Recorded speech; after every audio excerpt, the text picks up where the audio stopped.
Hello, Quincy. Mayor Tom Koch here to give you an update on the upcoming new fiscal year budget. Monday night, May 15th, I presented to the City Council, which is required by law, to present the new fiscal year budget, which starts July 1 and ends June 30 of 2024. So it's referred to as the fiscal 2024 budget. So I'd like to start with, first of all, setting the stage a bit. We are in a good place with our funding, with our financial policies, with a stable foundation, if you will, and it's attested by some of the outside rating sources that do so. Every time we go to borrow money, we get rated by agencies. They look at every aspect of our finances and what's happening in the city, and thereby give us a rating. We have an excellent rating because we have a strong local economy and good policies and procedures. The budget overview for this coming year is $405.8 million. It's an increase of 8.8%, which sounds like a lot, but it's really an average of about 6.1%. And about a third of that increase is due to debt service about our pension obligation bond. And I'll get into that in a little bit, but it's a very extremely important decision that was made not long ago, which is going to save the taxpayers millions of dollars over the next 18 to 20 years. So we've settled with all the union contracts with the exception of a couple of minors. So all of the increases in union contracts and appointees are part of this increase. So the budget highlights a couple of new things in the budget. We have added a fourth ladder company. For those of you that aren't familiar with the details of how we lay out the operation of the department, we have 8 fire stations in Quincy, which means we have 8 engine companies. We have 3 ladder companies currently, but of July 1, we're adding a 4th ladder company, which was taken out of service in 1990. So we're getting back to the numbers we were. We've been doing it incrementally each year. Both fire, police, and teachers and other departments can't do it all at once, can't do it overnight, but we are now back in a good, strong position for personnel to be able to man the ladder companies and the staffing needed throughout the city. The chief and I announced maybe a week and a half ago, about a restructuring of the department, adding a ladder company to House Neck, moving a ladder company from Wollaston to West Quincy, and moving the rescue truck from Central Firehouse to Wollaston, which is really more central in our city, and will allow us to do a much better job with time response and keep everybody safe, both residents and the workers as well.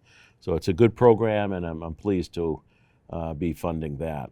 Targeted programs include the police department. We've also added incrementally over the years. We're back at numbers that I guess it was the 1980s since we've been at the highest numbers. We're funded for 185 patrolmen, 32 sergeants, 14 lieutenants, 5 captains, and of course we have a civilian staff, call takers, and clerical workers as well. It's a big department.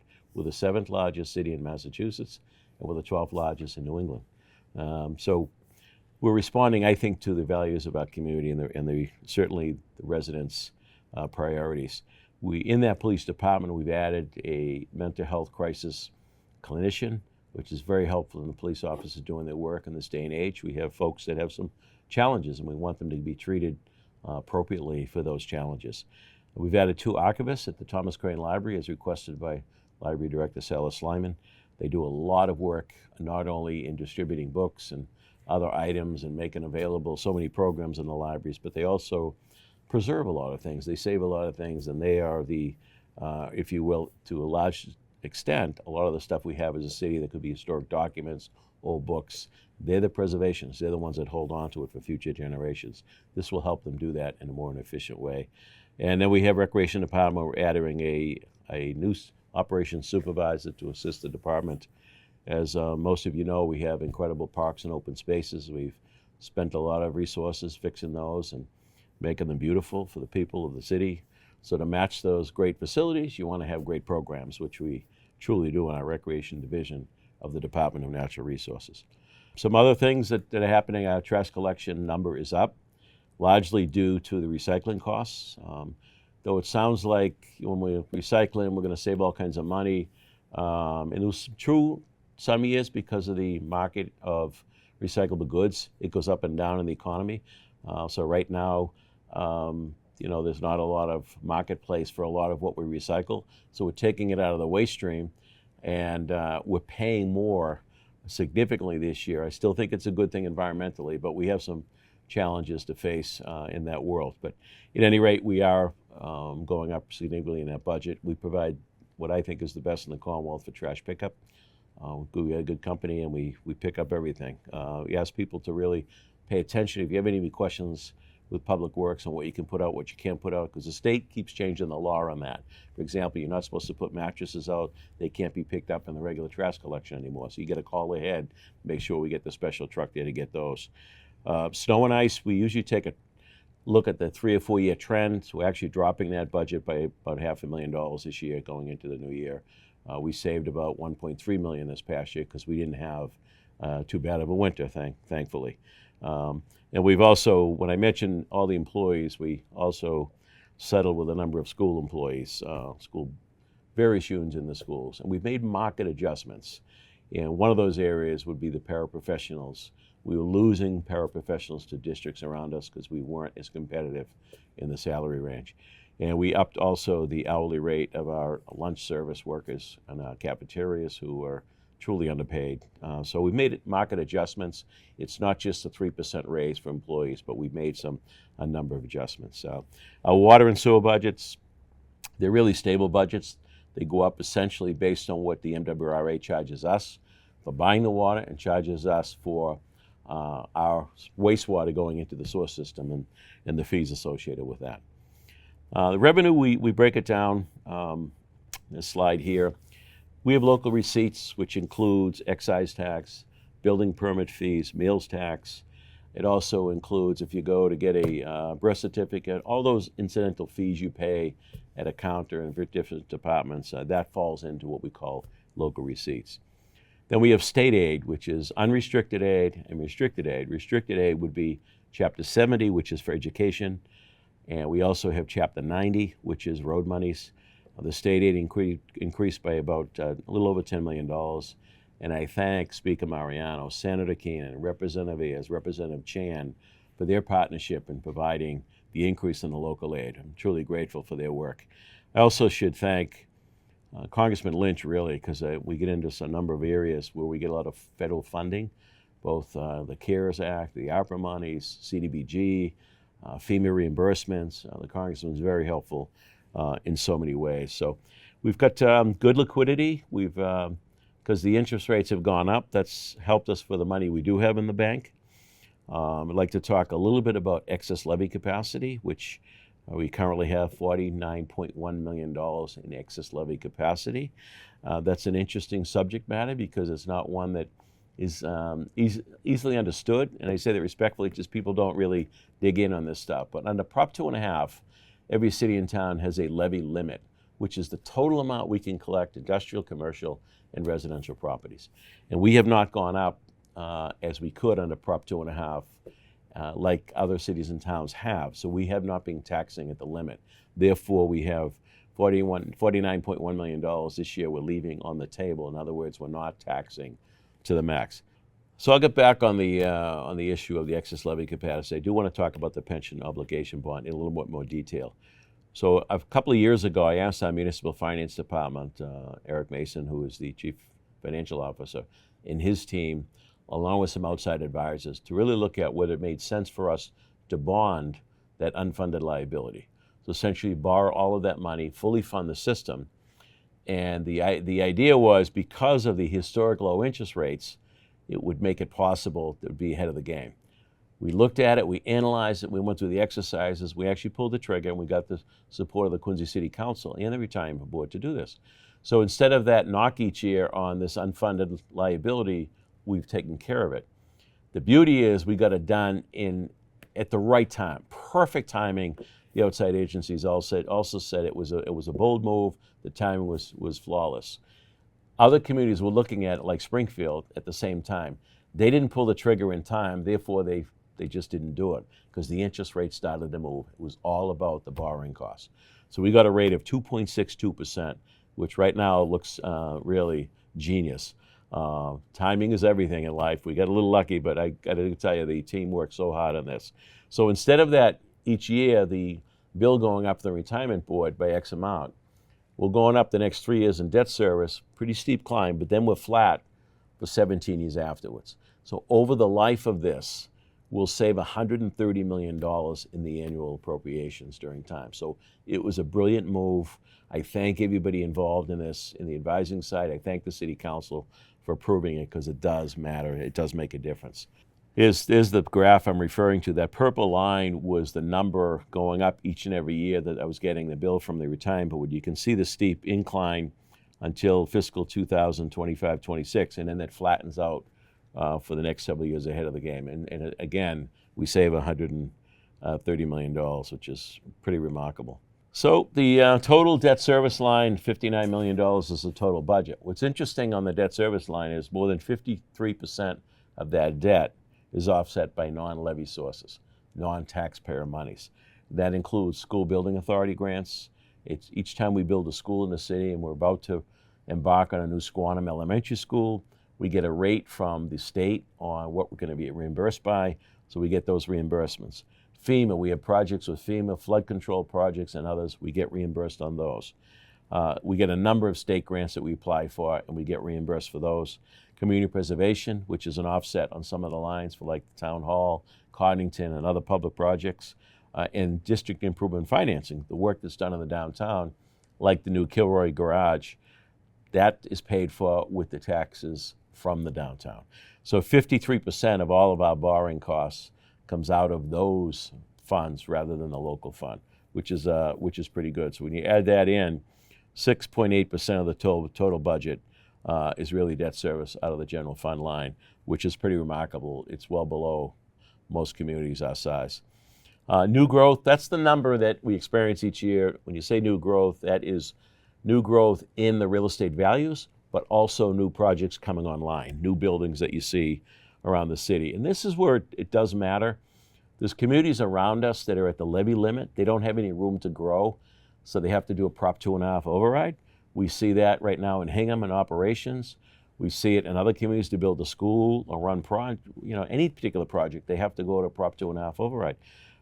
So we're doing all of these things, schools, parks and playgrounds, $100 million road program. We're doing seawalls. We're doing water mains and sewer lines and drain lines. We're doing work to our public buildings, our schools, our libraries, our firehouses, all of those things, a new public safety headquarters, all of those things within our tax structure, within the general fund. We're not even close to a Prop 2.5 override. That's where the development matters. This new growth allows us to do these things. So I know not everyone likes change, not everyone likes some of the growth that's happening. Most of the new growth is in the right place. We want density in the right spots, and I think that's happening, but it pays dividends. It does come back to us. So our new growth is 6 times the state average, which is pretty remarkable. Here's another chart. I think this is a really good chart, and the two biggest columns you see is Quincy and Newton. Newton is a little smaller than us population, but we are comparable. And it shows you from 2019 to 2023 the new growth. Now, if you look around to some of our neighboring communities, it's way, way lower than where we're at. I think it's a great chart to put that in perspective, what we mean by new growth. So property taxes, the single-family bill remains below the state average. Property values in Quincy are growing faster than the state average. Now, that cuts both ways, I know, but in reality, for most people, the home is your biggest investment, and you want that investment to grow.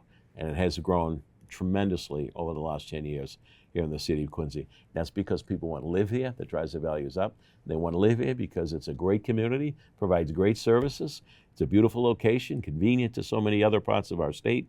So that's what happens, and that's what matters. Now, I know there's the double-edged sword there, because there's folks like my adult children who are trying to buy and break into that market, and it's challenging. I get that. But you certainly don't want to be on the downside of that. Nobody would want to live here. So as far as taxes go, I know I hear frequently from folks, my taxes have gone up, and why are our taxes high? And I always try to put it in perspective. They're not high in relation to where we live in Massachusetts. We actually fall smack in the middle of 351 cities and towns on tax burden when it comes to property taxes. But I would argue that we're right at the top of the list for services. And I don't care who you compare us to, whether it's the special needs programs we have in the schools or the other programs in our schools, whether it's our recreational programs, as I mentioned, Council on Aging, Veteran Services, the libraries are incredible, the branches, the main. part of the library. We have services across the board that many communities can't match. For example, sewer department. We get calls for sewer backups and cellars. We go in and do that. In most communities, you got to hire a private plumber. So again, it costs money to provide services. We're doing that, I think, at the highest level with the greatest efficiency. And just to put that in perspective, we're nearly, as I said, 50 million under our limit, while many of our communities around us exceed that. Here's this, back to the excess levy capacity. This is another great column. So this is what I mentioned earlier about 2.5 and where we're at. We're leaving so much on the table. And Quincy, Lowell is the next closest on this graph. You look at Newton, they have no room. You look at Lynn, no room. Brockton, Weymouth, Braintree, very little room. Even Boston has only about $20,000 in excess levy capacity. It's hard to fathom that, but that's the truth. So this is tremendous for us here in Quincy to have this ability. If we had a catastrophe, we wouldn't need a Prop 2.5 override. We could deal with it. So I look at it as kind of an insurance policy. The capital plan we presented to the City Council the other night included a $13.9 million for a new Furnace Brook Golf Course clubhouse and Forbes Hill Park improvements to the tower and the park. Much of this will come back in golf fees, the fees generated out of the facility. As some of you may know, may not know, but the city has taken over the Furnace Brook Golf Course as it was. The deal was completed back in 1972. Mayor Hanna was the mayor. It was a 50-year deal whereby the city would eat the taxes. At the end of the 50 years, the city would then become owners of the property, thereby protecting it for open space in perpetuity. Also, we have $4.5 million for public building needs. I mentioned public buildings earlier. We made great progress, but we have more than 80 city buildings that we maintain. Those are our assets. We're going to maintain them.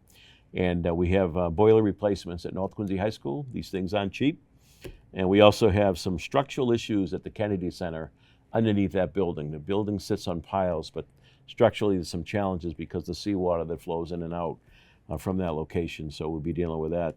The Kennedy Center has more than 4,000 members that use that facility, our seniors in our community, and truly love it. So those are separate capital plan items. We have a rolling capital plan every 5 years. We adjust it every year, but it's a 5-year plan, and we'll continue to do that. It's much like when you have your home. You got to continue to plan for the replacing of the roof, the boiler, the windows, whatever it may be, to maintain your asset at home. So that was what we presented to the City Council. I do want to go back to one thing that I mentioned during our talk here, and that is the road plan. For many years, we depended purely on the Chapter 90 money from the state to do what we could for roads and sidewalks, and it really wasn't enough to keep up with the demand. And I would say that's true of any city or town. When I first got elected, we spent a lot of time on our buildings. A couple of years ago, we went to the City Council with a major road reconstruction program, and that's a $100 million program over 10 years. And we're well into that program. So instead of the old days painting the streets black with a thin overlay that doesn't last very long, as you can see, we're going in replacing the gas mains with National Grid. We're replacing water mains. We're fixing drain lines and sewer lines. Then we go in and rebuild the road. So it shouldn't have to be touched for a long time.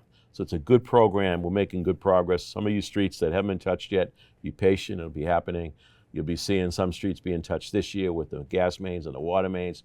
We then let it sit for a winter to settle, and then in the spring and the summer of the following year, we go in and reconstruct the entire thing. So we're making good progress. As I mentioned earlier, seawalls, public buildings, parks and playgrounds, library services, council on aging, veteran services. We do it well here. And I thank all our city department heads, city managers, the city employees that do incredible work, and my colleagues in government to make this happen each and every day. So that's kind of where we're at for our budget. I appreciate you tuning in. Anytime you have a question, certainly give our office a call at 617-376-1990. And in the current time, over the next few weeks, actually, the chairman of the Finance Committee, Councilor Chuck Fannin, there'll be a series of scheduled meetings. Our departments will go up and present to the City Council and answer questions. So certainly encourage you to tune in on those as well. So with that, thanks again. God bless.